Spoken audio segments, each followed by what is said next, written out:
Hello and welcome again to The Darren Green Show, your weekly dose of pop culture news, music, social media gossip, and reality TV. Leave your thoughts in the comments. I cannot stress this enough. We have got to impact those algorithms. We did it really well last Monday's episode. Thank you so much. Okay. Good for you. Good for all of you. Okay. Thank you, Nikki. Comment. Okay. Just comment. And also, if you are not already subscribed to the channel by now, girl, what are we doing right here? The girls, subscribe to that goddamn channel, okay? And to the audio listeners, hey, be sure to leave a rate and review. We love those. Make sure you're following and subscribing and all that other stuff wherever you listen to your podcast. Every time I get on here, I bring up a new podcast. You know that podcast site that I said closed down a long time ago? It was called Radio Podcast or Public Radio. It was Radio. Podcast Radio. I forgot what it was called, chap. I forgot again. I thought I had it, but I forgot it. Anyway, so there was a commenter that said that I do a really good show, but I talk too much on this podcast, a medium where you literally have to talk for a long period of time. Okay, I talk too much. So for the time being for this show, to make sure you are getting a stellar episode, I'm going to refrain from talking and hopefully the topics get talked about on the show today. Okay, let's go.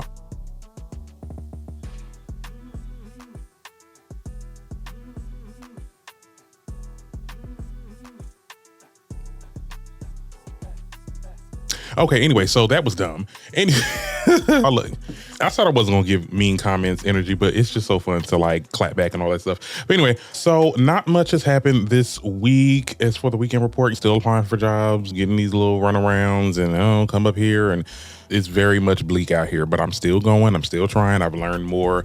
I found more sites, career sites other than Indeed, because I heard a lot of things about Indeed, honey. They harbor your information, and half of the people that be on that damn site is scamming, and they really ain't looking for people to work for them. It's really an environment where your information just gets sold. And so I found more sites. I found remote sites. I found just alternatives.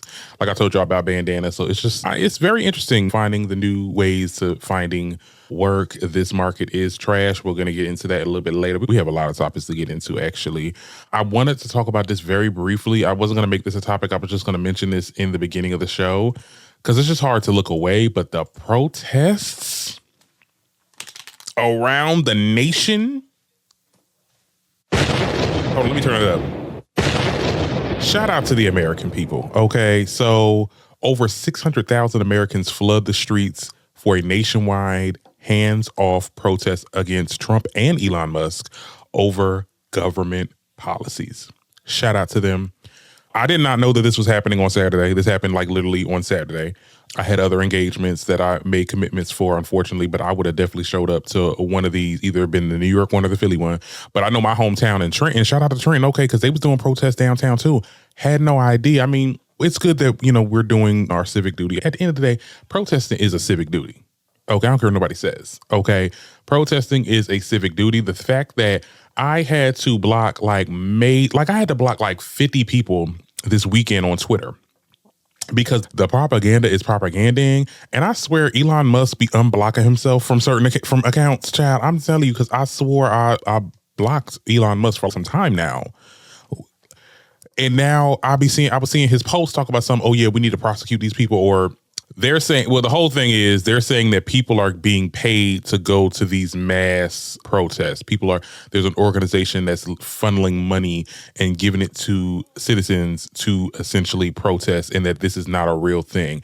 That has to be the most bullshittest thing I've ever heard. You mean to tell me 600,000 people got paid to go to a protest? No, 600,000 people showed up and showed the fuck out, okay? Because the way this country is being ran is not being run correctly. We got people that lost their federal jobs. We got people that lost benefits. We got people that they're losing. You get what I'm saying? They're showing up to these places to protest. And the fact that there are already reports of people getting handcuffed, prosecuted by police officers, I find that so freaking funny. How you can vandalize Capitol Hill as a white person. Let's be very clear. You can vandalize Capitol Hill. You can break into the people's offices and mess up Nancy Pelosi's office and threaten to kill her and all this other stuff. But you can't do a protest. You can't do a peaceful protest, because I have not seen anything. I have not seen any riots. I've just seen people with picket signs making their speeches and so what and what have you. So I think that it's very disingenuous that even Elon Musk and all of the people that are on Twitter, and I'm pretty sure Twitter is giving them like the highlights, that they're making them big in the algorithms, because first of all, I have plenty burner accounts on Twitter. I had to block them from my burner accounts. I'm like, yo, I'm not on here for that. Look, I'll be honest. I'm not on there for that. Okay? It was so annoying. It was so annoying this weekend. Child, you're not convincing nobody. And if there's anybody I get it if you're rich. Like, I almost respect it if you're rich. Yeah, you want to preserve your money. You get what I'm saying? You want to preserve whatever they got going on because it's benefiting you. But to you brokies that are sitting there sucking on Trump and Elon's trying to oh my goodness, no, he's saving this. He's not there. Nah, we're in hell. I don't care how you dice it, how you slice it. We are in hell. No, this country's on fire. Okay, we about to get a trade wars happening. Girl, Sheen about to be like $50 a piece. Girl, you get a shirt $50. Girl, eggs about to go up, about to skyrocket, groceries, and he over here talk about, oh my goodness, groceries. It's a really good name. I love the name of groceries. He's not running the country. Elon is. Elon and a lot of these other billionaires. Let's be very clear on that. And these people are protesting it, and they have every right to protest. I don't like the idea that they're really pushing the envelope when it comes to no protesting in here. This is literally have become like, we are under dictatorship, honey. This is some fascist regime or something. Girl, Christian nationalism, girl. It's a lot going on in this world, child. But look, I talked too much on this intro. I'm going to give you guys a show. We got a lot to talk about. I want to talk about Keke Palmer and how she's getting backlash over doing a interview with Jonathan Majors. Okay. We also have to talk about Kanye West and how the wifey Bianca Sensory is out, honey. She is running for the hills. Doja Cat claps back at radio hosts questioning her place in hip hop. And also, we got to talk about Baddies and how allegedly they said it's canceled or whatever. All that and more coming up on the Darren Green Show, okay? All right, now let's get into our first topic. I do want to talk about Keke Palmer. I find it so funny that I was trying to find like a little photo op thing or a post about this. Nobody's talking about this. I just got a random picture of the Keke Palmer because just for visuals and stuff like that, let me give you guys my thoughts. Now, okay, I'm going to read this article from Hot 97 and I'll give you guys my thoughts. It said that Keke Palmer may be the internet's favorite cousin, but it looks like there's about to be some infighting thanks to a rumor that a new interview is happening with her and Jonathan Majors. Now, the speculation started when Pop Crave posted about the upcoming episode, though neither Palmer nor Majors officially confirmed it since the announcement came as April Fool's. Some questioned the legitimacy of it, but the episode later appeared on the podcast official page, seemingly confirming the news, okay?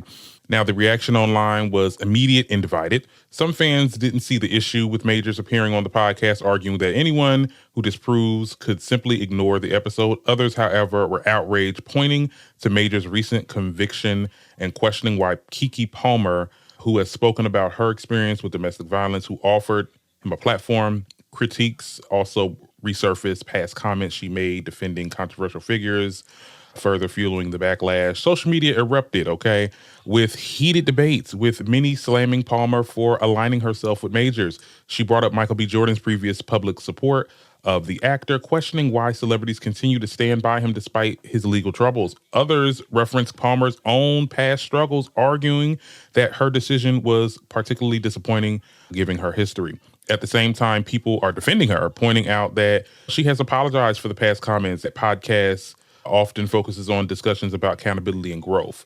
They also noted that other public figures have been forgiven for their missteps, calling out inconsistencies in how people react to different situations. Now, as the debate continues to uphold, Palmer has yet to address the controversies, leaving fans waiting to see if she'll respond to the criticism or move forward without any comment. Let's get into it. Okay, so here's my thoughts on it, because a lot of people are dragging Keke Palmer, rightfully so. Look, I gave Keke so many. I love me some Keke Palmer. Okay, I think I love the girl. Still love the girl, even though she be doing some bird shit. Sometimes people do bird shit. Okay, it's if you're a bird, you know what I'm saying. But I love this. The bird I love. Okay, I love birds. Look, I think it's weird though that you had your dealing with DV with your baby father very recently, and a lot of people dragged you for taking him back. At the end of the day, you have to co-parent. You have to co-parent. There's no such thing of you guys not co-parenting. So eventually y'all would have had to sat down and talk things out. I mean, we did see that video of him throwing you across the room. I mean, some people were still looking at you sideways. I was, you know what? Keke Palmer is just trying to be neutral. They have a child, and she wants the child, both parents, to be in the child's life. So I think that's what it was. I didn't have a problem with you with that.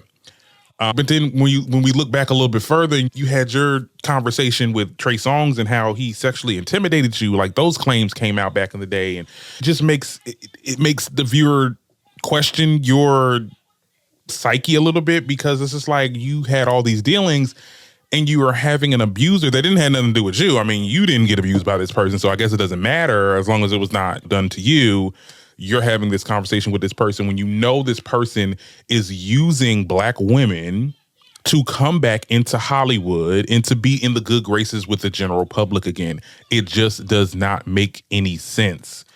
And then to label the episode name, right? You wanted to say, have a conversation about accountability. That's where I'm like, okay, I just don't see a conversation happening about accountability on this episode. Keke Palmer is very nice. She's very nice. She does not give it up. And when I say give it up, I mean asking them heavy hitting hard questions.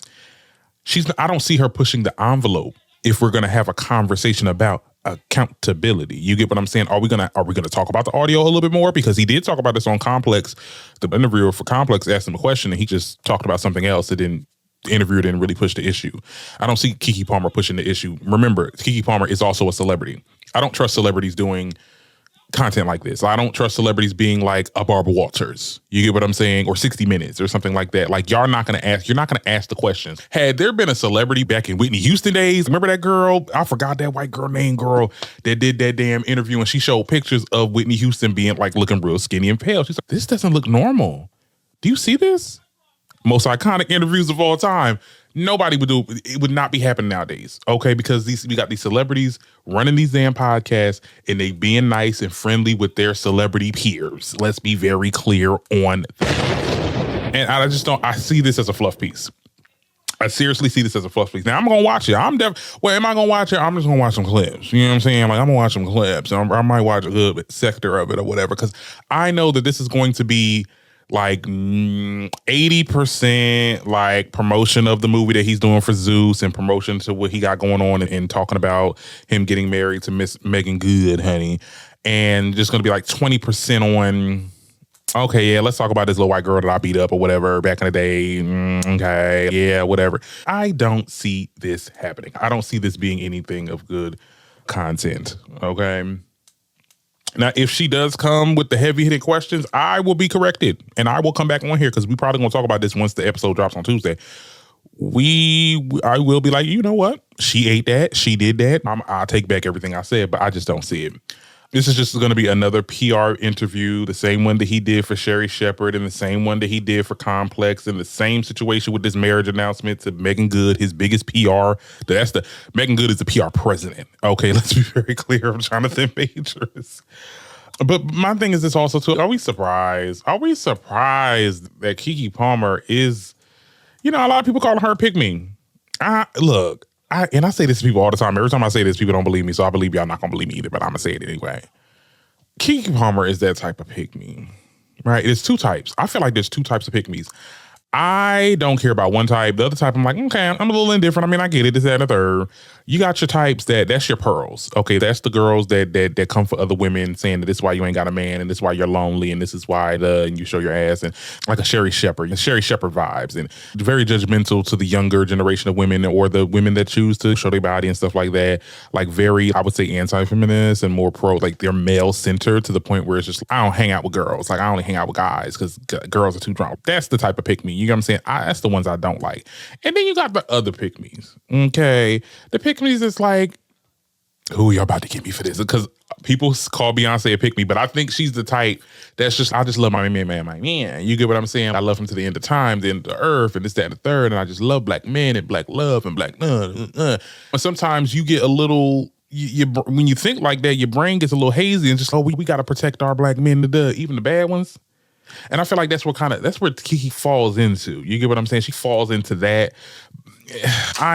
There's people coming for her. I'm just not gonna come for her. I just feel like she a little ditzy. Like Keke don't. I'm not making excuses for, oh, maybe I am, child. But I'm just saying, she's just not that girl. Like, she's definitely go with the flow, love on black men to the end of time, no matter what. She's gonna coddle him in this interview. That's basically what the plan is. This is the same person that literally was on R. Kelly lap. And she is, I guess when they were collaborating with us, Keke Palmer is not socially aware of things. That's why I find it very just like surprising that she would even get into this podcasting business, but she ain't doing a lot of movies and stuff like that. They don't be casting black people a lot, so you got to pivot into other networks and stuff like that. But she's always been a child star. She's been a child star her entire life. Like, I remember her when she was on Akil and the Bee. I remember her when she was on the Medea movies, okay? Like, she is not socially aware. She's in this bubble. She does not know. She probably don't even know about that damn tape. The same thing I said about Sherry Shepherd, child. It's not that I'm just giving her excuses or anything like that. It's just that she just does not know any better. And at the end of the day, the economy is trash. And you would do it too for a check. Stop playing, child. You would do it too for a check. I wouldn't do it because not Jonathan Majors, child. That's the last person I would. Like, it just as a marketing person, you know that Jonathan Majors is probably not, like, he's been Zeus Networkified. He's been shunned by Hollywood. I wouldn't have this interview because if it goes south, then they blame you, and then they're like, see, you had this abuser on. I wouldn't even go to the trouble of doing that. Let's be very clear, because I saw this theory on TikTok. Jonathan Majors is loved by somebody or some people, some higher ups, some powers that be, some people that's behind the scenes. He is loved by those people in Hollywood, and they are trying to get him back into the good graces of the general public. I've now noticed that now. And the way that they're using that, they're using black women curators that are in the industry to make him appealing again. That's what's happening. That's why we got that Sherry Shepherd interview. That's why we're getting this interview now with Keke Palmer. And that's why he's marrying, for the first time in a long time, a black woman, Megan Good. That is also another black curator in the entertainment space. You get what I'm saying? So I'm afraid that it's working, because I am starting to see a lot of people like, wait, let's hear him out. Let's that and that. Look, I think that people make mistakes and stuff like that, but there is also other reports that he has anger issues. You get what I'm saying? He's not a cool dude.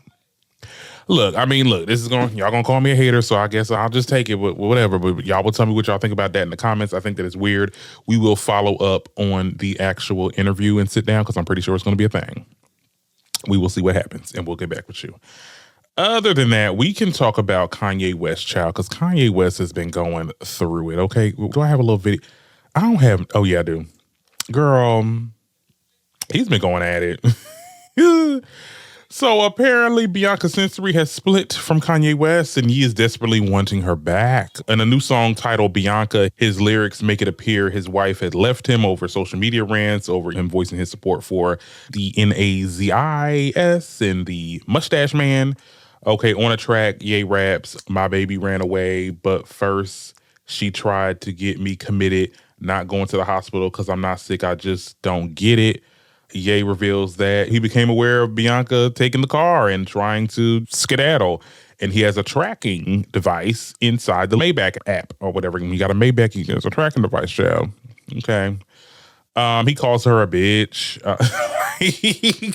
There's just a lot going on. Now, we got all this because he did an interview with Academics, child. Do I have a little bit of the footage, child? He over here, no, I don't got the footage. But he's over here in a black KKK outfit situation. And pretty much, I don't want to talk about the interview too much, because, like, at the end of the day, it's very much the same. It's FJZ. I should have never had babies with Kim. Talking about his kids and stuff like that. And then just imagine being Kanye West's child now and waking up to hearing that, oh, I should have never had kids with this person. That's something to wake up to, child. That's crazy in itself, but just all the other stuff that he was just talking about, and the fact that he did this in a damn KKK outfit, I wouldn't, like, as Academics, and I get Academics, he trying to, look, it's an A-lister, I'm going to have him on my show, and I'm going to have this moment, and everybody's going to talk about me for the next couple weeks. Congratulations, you did it. Everybody's talking about you, but, at the end of the day, nobody's really talking about Academics. People are just talking about Kanye and how much of a damn fool he looks. But as regards to Bianca Sensory, okay. She wants out. She definitely wants out of this relationship. Now I heard, like I said in the little lyrics that he was giving us, he said that, oh, wait, she's trying to get me abducted into something and seen by somebody. And I say, ain't nothing wrong with me. She's now the same thing that happened with Kim Kardashian. You thought she was going to be any different. You thought that he wasn't, just because you not Kim and you different and you was going to give a different vibe or whatever.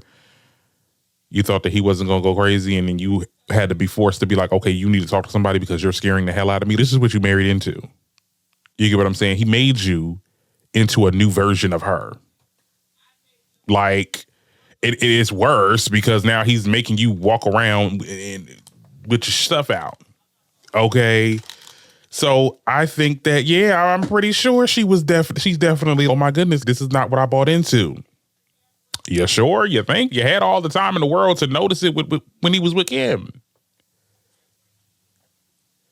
And my thing is, she trying to get him seen. Oh, I know. Didn't I say this? Didn't I say that she was going to she was going to play the long game? She was going to play the long game. He was going to get too crazy to the point where he had to be seen. And then she was going to be head of finances. And then that's how we going to put him in the conservatorship or whatever. But it ain't happening. It ain't happening because at the end of the day, that's a grown ass man.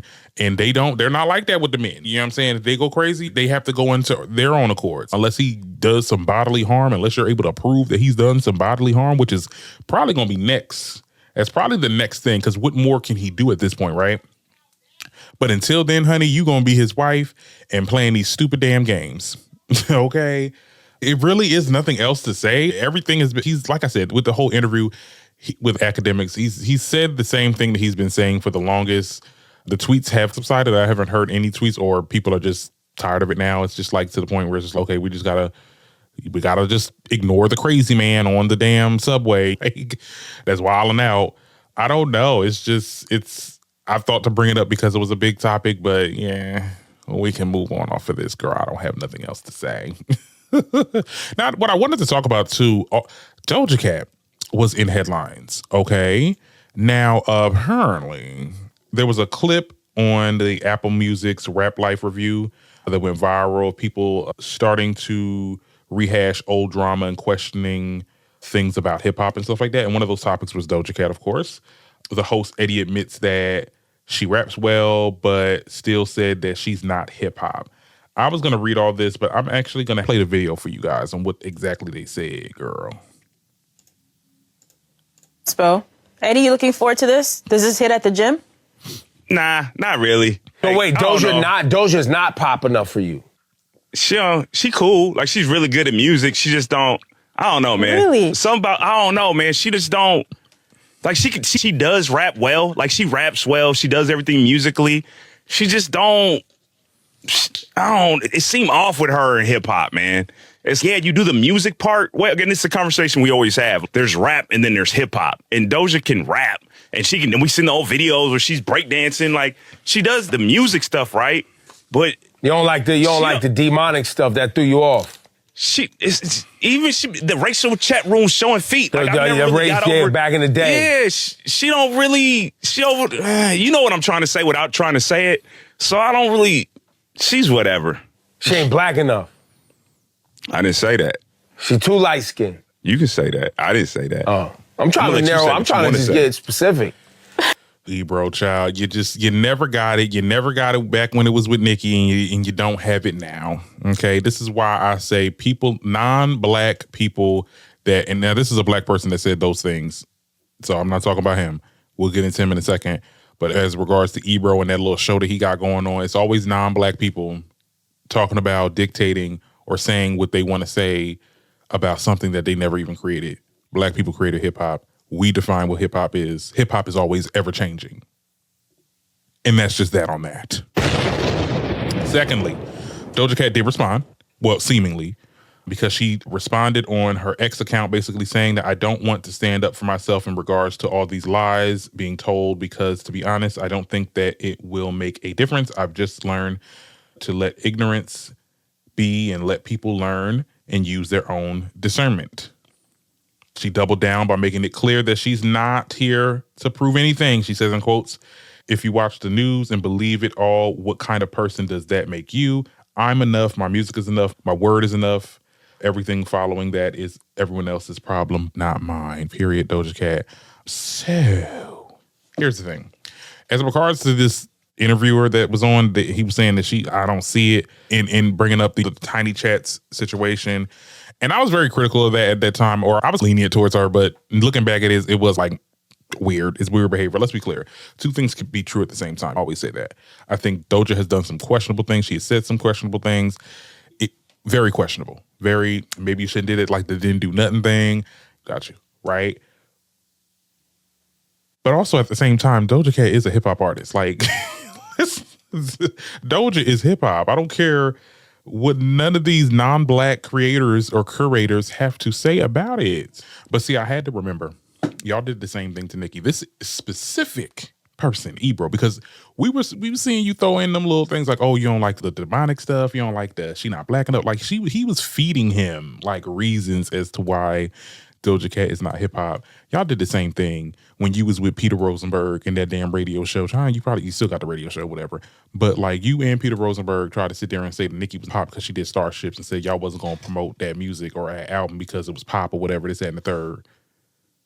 Y'all do the same thing. Y'all never do this to anybody else that goes outside of rap. But let's be very clear. Like there's been male rappers that have been on pop songs before.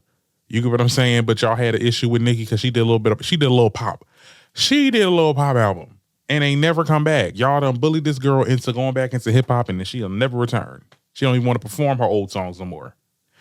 So I think that it's like a guilt to submission because I see a lot of people will sit there, oh my God, this person's not hip hop because they did pop, and they want to show their hip hop chops and revert back to hip hop and not go and be like the versatile artists that we know that they are, like a Doja Cat. I definitely feel like with Doja Cat's album with Scarlett, like it definitely gave, I want to be known as hip hop and I don't want to be known as the pop girl no more because I hate pop music. And I'm like, girl, but that's where you thrived at, your versatility.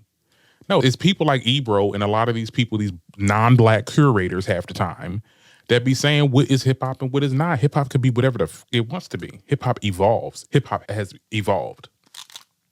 Because if there could be so much, everybody ain't got a problem with this damn drill shit. But at the end of the day, drill is necessary. I think that everyone has the right to make drill music. No one should be ridiculed. Nobody's hip hop card should be taken because they get into drill music. I don't like it, but that don't mean, look, I ain't gonna yuck nobody else's yum. Same thing with these people that want to be versatile. This girl raps circles around a lot of these new girls and a lot of these old girls and a lot of these niggas. Okay? She is hip hop. I feel like people in hip hop, they kind of get frozen in time and they get boxed, especially with black artists in general. And yes, Doja Cat is still black. Okay, she may be mixed, but she color woman, honey. She's a bit black. Okay, I should say. They get pushed in this box, and anytime they want to get out of the box or kind of, okay, well, this time I want to go here and want to go in this direction, it's okay, well, you can never go back here because you're no longer this. No, you can be versatile. Everybody else, every other non-black person could be as versatile as they want to. Justin Bieber could do a whole R&B album. Allegedly, that last album was R&B. But can go right back to pop and nobody said nothing. Nobody's saying nothing. They get BET awards and everything. Let's be very clear on that. But when it comes to black artists, you better stay there. You better stay where you're at or you'll never... Girl, I'm so tired of it. That's why people don't look to hip-hop curators no more because y'all not really saying nothing no more. Y'all not saying nothing no more. Y'all not saying nothing. You're not curating the culture. You're dividing people. I don't even know where the conversation came from. And then the whole demonic aspect of it, when Ebro tried to sit in there, oh, you don't like her doing that demonic stuff. We literally had Playboy Cardi doing he dropped a whole demon album. The way he look like a vampire. Nobody got a problem with that. That's like they saying that's the best rap album of the year so far. But General Public has an issue with, she doing too much. Because I hated that too. I hated she got a little bit of backlash because of her little demon inspired music, like with the Paint the Town Red and then her actual demon song. Don't act like she ain't the only one to be doing that stuff. Like, girl, art is subjective, girl. Anyway, y'all better stop playing with her, child. Tell me what y'all think about that in the comments so we can move on off of that. Let's get into some reality TV because in reality TV, some things are happening, okay? Now, first, I want to talk about Baddies because, girl, as you can see here sorry for the audio listeners, but there is a visual that I'm showing you guys of Natalie Nunn and Lemuel Plummer, the CEO of Zeus Network. They're getting into it. Okay.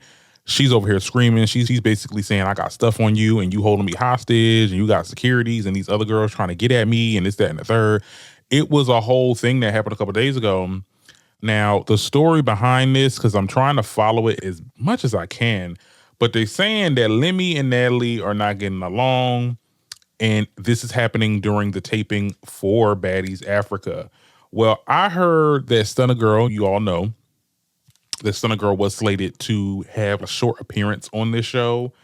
Well, apparently they started the taping in Atlanta. You know how they like to do on Baddies. They be like, okay, so we're gonna start here. We're gonna get the gang together, and then we're gonna take this flight to Africa. They never start in the country. Like they work into the new city that they're going to be wreaking havoc on, right? So they taped in Atlanta, and apparently one of the cast members, I don't know these girls' names by heart, so I'm not even gonna try to name the girl, but one of the cast members had brought 10 people to jump Stunna Girl. Okay, and it will be shown in the beginning of that season if they ever do drop the season, because I'm hearing that it's getting canceled. The girl at this point is not taping anymore. Like, she was only there for that little thing, and then apparently she felt like she was definitely set up. Like, somebody set her up, this, that, and the third. People was speculating that Natalie had something to do with it. Okay, or Natalie allowed this to happen. Because the girl, how a newbie, and if I'm not mistaken, this girl was a newbie that brought these 10 girls. How y'all bring 10 people up to a spot to jump Stunna Girl? I don't like Stunna Girl like that. I think she's very like aggravating and problematic and stuff like that. But at the end of the day, like this person brought 10 people. And I'm not even just saying women. Like apparently this person brought 10 people, 10 like men and women. Okay, you order men to fight a girl. That's crazy. But they speculated that Natalie had something to do with it, or she initiated or allowed this to happen. And that's where the drama ensued, because Natalie and Lemmy got into it, because I believe that Natalie thinks that, and there's another speculation that Lemmy was the one that allowed the 10 people to come on and basically do what they did to Stunna Girl. Because if you remember, and I found it so weird, because I talked about it on the last episode, what the hell is Stunna Girl doing back on the show? Didn't she allege that there was some type of malpractice going on in this show, and she was coming for Lemmy and everybody? So it makes sense that Lemmy probably was the one that kind of initiated it, just to get a get back or whatever. Oh, you talked about me. All right, I'm going to invite you to this thing thinking that we good, and I'm really going to get you. I think Lemmy had something to do with it, and Natalie knows that Lemmy had something to do with it, and Natalie is getting the shit for it, and now she's coming at him, and that's what you're seeing on this video right here. If I'm not mistaken, please correct me if I'm wrong, but I think that's really what the story was. Well, in recent news, because we got to talk about this too, there was a video that was made after that, and Lemmy is taking videos of Natalie saying, "Oh, are you hostage or what?" Like they seem to have talked it out, apparently. But all over TikTok, people was talking about, "Oh my God, Baddies is canceled. Baddies is canceled. Baddies is canceled." Girl, get your facts straight. Okay, I don't think Baddies is canceled. I think that there is a shift in their dynamic. I definitely feel like there's trouble in paradise, and the longer they do this taping, the more of that is going to come out, if I'm not mistaken, child. I definitely feel like they got some bad blood. The fact that Natalie was in that video talking about, I got stuff on you that you don't want out. And we already know that Luminaful, because that's what I'm calling him, Luminaful, for the rest of the damn podcast, he's getting into legal troubles and other things. And I heard a little bit of trafficking going on in there. I heard about stuff like that's going on with these girls that are coming on to these shows. They coming onto these shows as low, and I'm not talking about the elites on there like a Natalie or a Jocelyn or something like that. I'm talking about the cast members, girl, that's getting paid peanuts. What else they doing? What else is going on? You know, it's a lot going on. It is a lot going on over there in the Baddies and Zeus Network channel. Like I said before, this is the start of the end. Eventually, they are going to go out bad. And I just wonder, like, this relationship that Lemmy and Natalie has, it's very thin thread. It's one more situation, Natalie gonna sing for the hills, because Natalie ain't gonna get in trouble for that. And I believe Natalie be doing shit too. Like, she's definitely the madame or something, like, or she's remember that old movie where that girl was like, "Now sit down, all of you hoes work for me." Like, it's given very much that. She's definitely given that, like, the madame or whatever. Like, it's some twisted and dark-sided things that's happening over there at the Zeus Network, and it's gonna come to the light. as things always do. You can't play sloppy like this. And that's the thing. Like, this company is very sloppy. A lot of the information is out for the public. I mean, a lot of these people, I mean, they've gotten sued left and right. You have not, there's a paper trail of information and receipts of you not paying people that worked for you, that did stuff for you. You be sloppy, and it's going to come back to bite you. It's going to come back to bite your ass, okay? And I'm here to see it. All right, girl. And everybody's, oh my God, I'm still going to watch. Go ahead, girl, for now. And you know what I think, though, when it comes to baddies? I think it really, and I hate to say it, and I knock on wood because I don't want to see this happen. I don't want it to happen, but it's going to take somebody getting killed, like during taping, for people to start taking like serious action against this company. Like, we've already got somebody that brought up a BB gun. People got shot. And I feel like I literally said this before. Somebody's going to bring a gun to production now. Somebody brought a gun. What's going to be the next thing? Somebody's going to die. Somebody is going to be killed on this show, and that's where we're going to get the ball rolling, and things is going to be looking down for the Zeus Network and Illumina Full and Natalie, because Natalie's in that too. She's definitely, the fact that they did this damn freaking PR video talk about something, oh, well, Natalie, are you holding hostage? Are you hostage? Are you a hostage? Like, girl, and Saucy Santana in the background, girl. It's a lot of mess going on over there, child. It's a lot of mess going on over there, child. Now, let's get into more topics in the reality TV space. So, Housewives of Atlanta is happening. By the time this episode comes out, the episode had already dropped because I'm dropping this on a Monday, of course. But fans are trying to pull out comparisons. Well, let me give you the context. So, basically, Brittany Edie, one of the new cast members, had threatened Kenya with a pistol and whips, okay? And a lot of people are saying, oh my goodness, why would she say that? And I was one of the people. I was like, girl, yeah, why would you say that? But then there's this old clip of Kenya showing us her Glock, okay, talking about Phaedra when her and Phaedra was getting into it. I think that this is different. She didn't say the words, I got the pistol for you. It was more of a, I got this for defending me. If somebody tries to do bodily harm or whatever, this, that, and the third.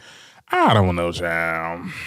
At the end of the day, it just is different. It's just completely different, girl. Brittany Edie was very volatile. Like, it definitely gave like this hole in the street trying to start something. It definitely gave like on Starting I Won't Be None. It definitely gave the hood when Brittany Edie did it. With Kenya, people dug this up. I was like, I don't care. I mean, I guess you could say that it's whatever, but whatever. I don't care. Speaking of Kenya, Cynthia did an interview recently. And basically, she did an interview with Access Hollywood, and she talked about how, like, her and Kenya have not been talking since that situation where, you know, the situation that we've seen. By now, we've already seen Kenya and doing what she did at that damn salon. We already know by now. This is a little bit what Cynthia had to say. Everything that goes down there. Are you in touch with Kenya? Has your relationship changed based on what happened? I have not spoken to Kenya since around the time that whole thing happened. Okay. And that's really a sad situation for me because I was there to just support her salon. I'm so proud of her. I know how hard she's worked on it. And I was just so disappointed to see her vision be overshadowed by what happened at the salon, which you guys will see. I felt like that should have been the focus because that was her like life dream, like building this hair care empire. Yeah. And I just wish she had called me before, or I definitely would have. This is your moment. This is like beautiful. The entire event was amazing, and it just ended on not such a great note. And beneath her. I hold my friends to a standard. Kenya is a woman of class. I just felt like it was beneath her, and I was a little disappointed in how she responded. Yeah. I could see when I asked you about her that there's like a lot of hurt. It's like my least favorite question because this is someone that I do care about, and I have to respect her space. I have reached out. I reached out during that time and texted, I called, and I respect if she needs a minute, and she knows that when she's ready to talk to me, I'll be right here. Yeah. And when I was in the scene, you'll see it play out. I say that you're just better and bigger than this, and I just don't want to be here. I'm just going to leave, and I love you. And I was like, literally, there were tears in my eyes because. Yeah, I mean, look, two things can be true at the same time. Let's be very clear in that. And look, at this point, if y'all not call me a hypocrite and whatever, I think that what Kenya did was wrong. what Brittany Edie said was wrong. Two things can be true. Brittany Edie, you do not have the right to be threatening gun violence on somebody. But Kenya, also, revenge porn is a real thing, and that's something that you do not get into. It's like you brought a gun to a knife fight. And like Nene said, child, Cynthia goes wherever the wind blows. Partly, she's trying to be good graces with this damn show. So she was not going to mess with you, and that's probably why you're not talking to her, because you felt like she picked a side by staying on the show and interacting with these girls. But also, you did this. Like, I just want to get into Kenya's head. Like, you did so many other shady things that were not this at this magnitude, right? That you could have went through. You could have actually just kicked the girl out, like you was about to invite her in, and be like, actually, I'm gonna kick you out. That would have been sickening. But you chose to do illegal shit. And it's gonna play out how it's gonna play out. I still don't think that you should have gotten fired. I think there should have been a longer conversation had for her to get suspended on the show. We want to see that that would have been like the main topic of this season. It could have really catapulted the season to new heights. But you know, they made the decision to let you go, and that's just what happens. And it really puts a dapper on your business, because this is how it started. This was the inception of your damn salon, like showing this girl Punani on flashcards, on major flash. It's just sickening. But Kenya, girl, it is what it is. I guess we can move on to our next topic. Now, I got a couple hoo chows. Hoo chow.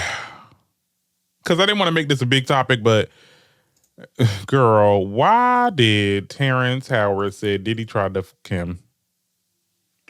Well, here's the thing. Terrence Howard gave a glimpse into what he said was the dark side of Hollywood. And one example he used was his personal experience with Diddy.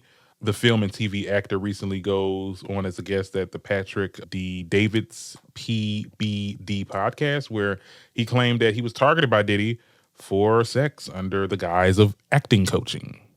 Okay, here's what he had to say. Me for weeks, asking me to come and teach him he wanted me to be his acting coach for a while. Go there and he's sitting around just looking.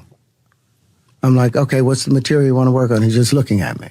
Then next thing you know, okay, hey, will you help me? I want to hear your music. So I come over there and I play the music, and he's sitting there just looking at me, like waiting. Okay. So then my assistant was like, he wants to hang out with you next week. And I was like, for what? I think he's trying to fuck you. That's what my assistant said. And I was like, oh, okay. Now I get it. So now no more communication. Now to be hands off with somebody. A number of producers come in to make the approach, and you threaten to punch them in the mouth, or threaten to knock their head off for talking to you or looking at you like you're a woman. When you approach a real man about his masculinity, you're going to get a real reaction back. Puffy invited. Okay. Oh, girl. Yeah. I don't have much of thought. I thought this was very odd. All of a sudden, I am inclined, like, at the end of the day, Diddy's a weird dude. Diddy needs to be in jail. He needs all the things under the sun. It's just every day it's a new person, girl. He tried to mess with everybody. I'm like, damn, I didn't even think Terrence Howard was your type. Because he got a type. He like, I'm young, wild, and turned, child. Young, wild, and turned. So I'm just wondering, when did he when was this proposition, child? Was this back in the 90s or early 2000s? It's weird, Holly weird. I can't get into it, child. Now we got another hoo child, and this is more of a serious one, right? Because I know you guys have been talking about, or I've been seeing a lot of people talking about this stabbing with this high school athlete. I believe this was... Well, they said more information is starting to come out in regarding to the stabbing of the 17-year-old athlete, Austin Metcalf, and by the 16-year-old Carmelo Anthony. Now, Carmelo Anthony, they said they got into an altercation, and there has been reports and witnesses that corroborate the fact that the boy that got stabbed, was the aggressor, and apparently the person that stabbed him, the Anthony boy, he was acting in self-defense. I'm gonna play this little news clip just to make sure everything is like factual and stuff like that, because the news is the news. So here's what was said. New court documents revealing how Austin Metcalf was stabbed to death at a track meet in Frisco. Police say another teenager had fresh blood on his finger when they found him at Kirkendall Stadium. The affidavit shows that when officers arrived, Carmelo Anthony told them he got into an argument with Metcalf. And when the arresting officer said he had the alleged suspect in custody, Anthony replied, "I'm not alleged. I did it." But Anthony told officers he only acted in self-defense and asked them if Metcalf was okay. Several witnesses paint a different picture, and Metcalf's father told Matt Howerton he is not buying the excuse. I had a dream last night, and Austin came to me and said, "I'm okay."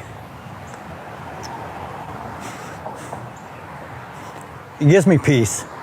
Doesn't mean I don't hurt. The last 24 hours, unimaginable for Austin Metcalf's father, his mother, his twin brother. Right now, I'm really numb, and I just have to function. Metcalf, just 17 when he arrived at Frisco ISD's district track meet Wednesday. His final breaths taken before 11 a.m., police say, after being stabbed to death by a fellow Frisco ISD student, 17-year-old Carmelo Anthony, now charged with first-degree murder. My world's a little... Okay, now I wanted to stray away from talking about this, girl, because this is definitely like a really serious topic. And you know me, I like to talk about the celebrity gossip and stuff like that. But I definitely always felt like when this story first came out,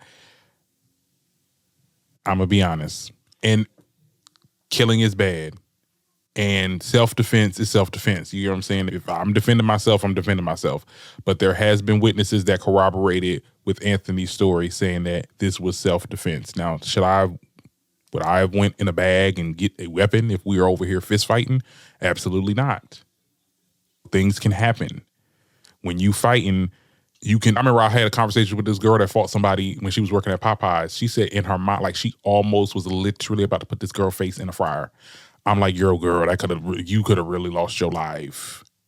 I mean, the girl could have lost her life, but like you could have lost your life also. You get what I'm saying? So it's those conversations of just, okay, self-defense is self-defense, but like we gotta make sure we ain't trying, you know what I'm saying? Because optics, the way optics look, it looked like this big black man basically just killed this white boy in broad daylight, and it just was unprovoked. Because that's how the story came out when we first talked about it. But then when the evidence came out, I'm like, oh, okay. Then they started posting the pictures. They cropped this picture of Anthony holding the gun, but we got pictures of the other boy. We got pictures of Austin holding guns in pictures and social media posts. So it's like, all right, here we go again. Here we go with that. You know what I'm saying? It became like this black and white thing, as it always does when it comes to situations like this. It's an unfortunate situation.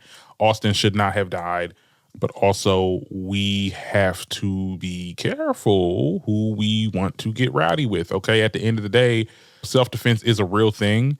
I don't think he should be getting hit with first-degree murder. I would say maybe reckless and the boy died, child. That's the thing. He died. Like, if he was going to do something and to make it seem like you stabbed him in the chest, it's just, child, it's just messy all the way around. I don't want to talk about this too much because it does get people in their feelings and it is like a very triggering conversation. We'll move on.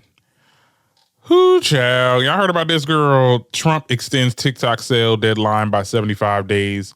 Man, are y'all buying the thing or not? Because I heard Amazon was trying to buy it and I was really believing that Amazon was going to buy TikTok because I've been getting I buy off TikTok shop because it's like super cheap. And for now, girl, with these tariffs. But like I saw that there was an Amazon truck that delivered it. And I'm like, are y'all like working together or something like that? Is Amazon trying to buy it? I don't know, child. We got 75 more days, child. I guess I'm happy because I get my payout on the 15th this month, child, because I did make some money last month. But how long are we going to keep doing these damn extensions and stuff? Just let it go. Let us have TikTok and leave us the frick alone, okay? Child. Do I have anything else before I get into the last topic? Because I really do want to get into the topic. Like, I made sure it was last because I know everybody don't want to really... My TikTok beef of the week, I have a topic for that. Because there has been a really big conversation going on TikTok. Basically, data analysts say that men are falling behind, black men in this statistic specifically, are falling behind in college, and educators are struggling to get young black men to see the value in higher education. Sociologists say that a belief gap is growing. More young black men do not see college as a real option or worth the effort. Now, this has been a big conversation going on TikTok for the last couple of days. I thought it was very annoying. That's why I put it on this TikTok Beef of the Week segment. We see a lot of Black folk going back and forth, and it's starting to really migrate into other platforms. I started seeing people talk about this on Instagram and people talking about it on YouTube and stuff like that. So I'm putting my little 2 cents into it because I like this topic. I actually think that this topic it's a very interesting thing to talk about. But what I'm seeing is, and I'm just being real honest, let's just take the gloves off, okay? I'm seeing a lot of Black men bashing. And of course, Black men are lashing out and doing what they got to do. They're responding. It's this back and forth conversation. And you guys understand and know my favorite line to everything, child. 2 things can be true at the same time. Is the reasoning why Black men are not going to college is because they're not pushing their weight, they're not applying themselves, and they didn't take their education serious when they were in grade school. Abso-freaking-lutely. Abso-freaking-lutely. But also, can we also talk about the environment that all of us was put in when we were in grade school to make these Black men feel like higher education is not a thing? Like, that could be true too. At the end of the day, it's the environment that you were put in. You're only a product of your environment. And it starts at home and it starts at school.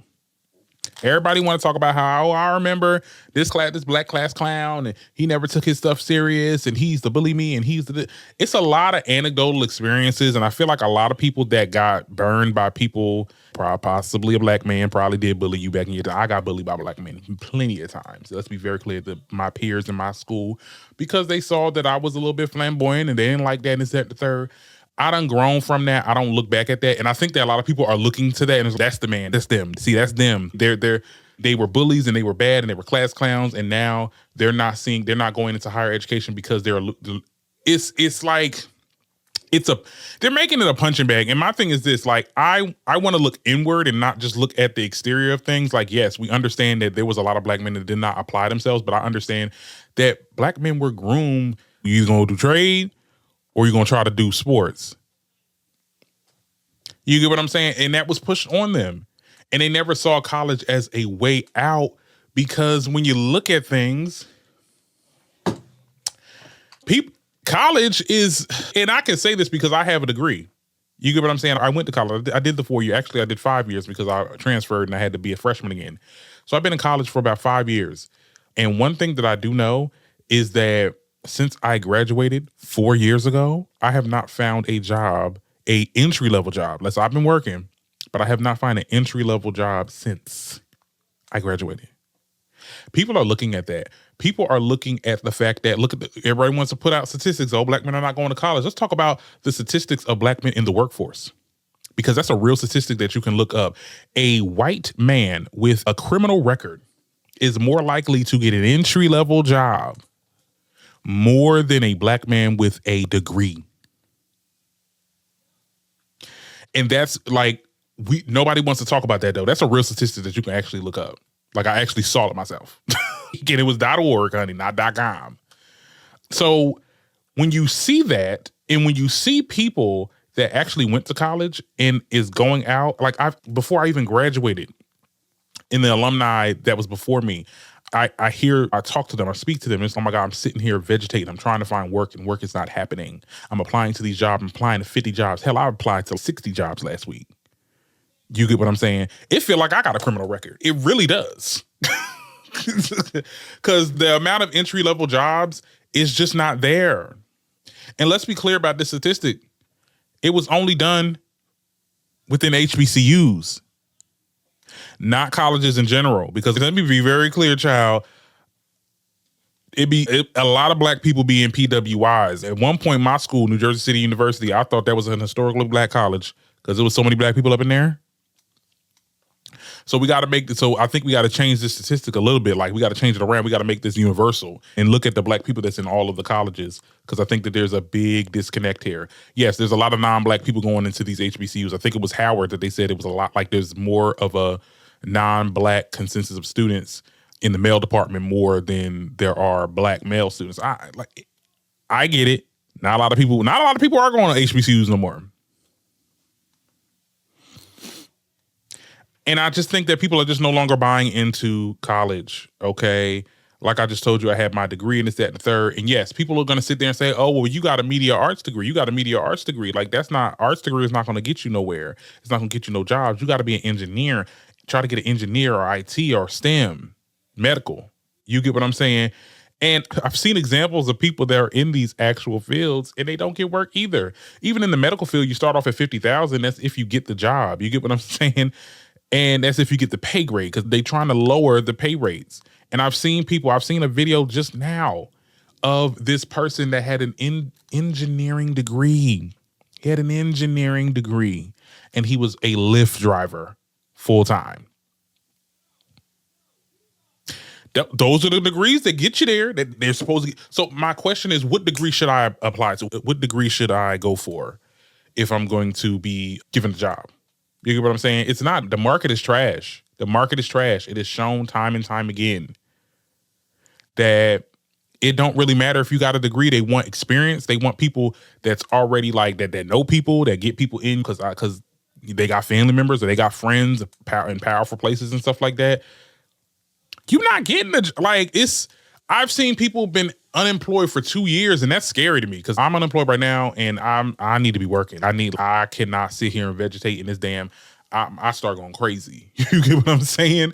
I think that it's a really big conversation, and I feel like we're just pointing fingers at each other. I think that we have to look into the account of people's lived experiences, and people don't have the same opportunity as others. And this whole, because people are making their little comments, they're like, that's why people need to go and trade. Look, trade ain't hitting it either. Because look, not everybody can fix air conditioners and refrigerators and shit, okay? Let's be very clear. Just like not everybody can go to college. I think that people are scared of getting into debt. And I understand like part of living and part of growing is you have to put yourself into debt to put you in a better situation. But when you're looking at these people that's getting these degrees, I'm people. You get what I'm saying? And this is not me saying I'm anti-college. Go to college if you want to, but I'm just telling you right now, it's not going to guarantee nothing. And people are seeing that. People are seeing that in real time, that a college degree, it does not guarantee nothing. It does not guarantee anything. They're starting to get at STEM. People with them STEM degrees ain't getting no job, ain't getting no work like that either. Girl, times is tough. This economy is trash. This job market is horrendous. Nobody wants to hire nobody. We're on these sites trying to find jobs. They're just selling our information. That's why I'm done with Indeed. I'm going to these other little sites that people were telling me about. No, I think people on the other side, and I say this all the time, you are on the other side of the conversation, so you don't see it. You don't see that people are struggling. This is the first time me actually defended, because let's be very clear, because people brought in the whole fact, well, what about gay men? Gay men are successful and this, that, and the third. And let's be very clear. I aspire to greatness, but I understand that this environment does not want to see me win. And this is not me giving up. This is not me saying I've been applying to jobs left and right. I've been to job fairs. I've been doing the damn thing. And it goes unnoticed. And I'm going to just keep on going and keep on going and keep on going until I find that job. But it should not have to be this way. It should not have to be this way. And that's why people are not going to college, because it does not guarantee anything. That was what was told to us. It was told to my generation. Oh, you go out into college, you going to make 40,000, 50,000, 70,000. No, we got that in debt. We got jobs that don't even want to hire us, because now they're saying, now I heard somewhere they said they don't want to hire Gen Z people because we're lazy and we don't want to do work and this, that, and the third. I've been wanting to work since I got out the damn college. And I'm not talking about this minimum wage shit, because that's what I've been getting. A lot of dead-end minimum wage jobs with miserable people that want to micromanage and get you fired. It's a lot. I don't want, girl, that's why I put this rant at the end, because I know this is going to be a little bit abstract for the episode. But it's not that it pisses me off. It's just that we are fighting each other and we are not talking about the real situation. It's the system that we're living in. This system is broken.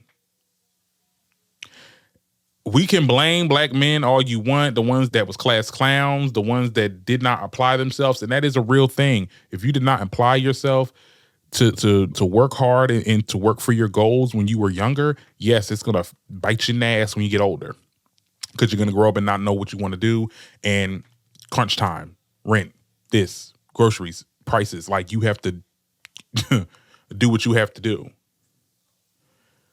But at the same time, there's a lot of people that did those things. There's a lot of people that they, okay, I'm gonna go to college, or I'm gonna do this, I'm gonna do this trade, I'm gonna do that, get this certification, and nothing. So I don't know. I think we just need to start looking inward and not start pointing fingers at people and start pointing fingers at the system at hand, because this system is cracked. This system is messed up.